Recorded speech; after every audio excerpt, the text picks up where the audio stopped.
बिस्मिल्लाहिर्रहमानिर्रहीम अस्सलाम वालेकुम। आप देख रहे हैं KB education. Like comment share subscribe ज़रूर करें। याद रखें वीडियो में अगर कुछ गलत बोल देते हैं इंग्लिश में, उर्दू में या कोई ऐसा लफ्ज़ बोलते हैं बेख्तियार होकर बोल देते हैं तो कोई मसला नहीं, ये ज़िंदगी का हिस्सा है। ज़िंदगी का हिस्सा है भाई।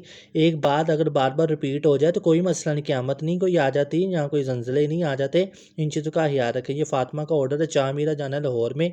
आप अपने ऑर्डर की वीडियो देखें, मैं तो उतने में बात मुकम्मल कर लूँ कि कोई क़यामत नहीं आ जाती। इन चीज़ों का आप ख्याल रखें। जो दरगुजर करना नहीं जानते, सिर्फ नुक्ता और ऐब क्या कहते हैं किरदार कशी करना जानते हैं या ऐब तलाश करना जानते हैं, याद रखें उनके पास सिर्फ वही कुछ रह जाएगा खुद के लिए भी।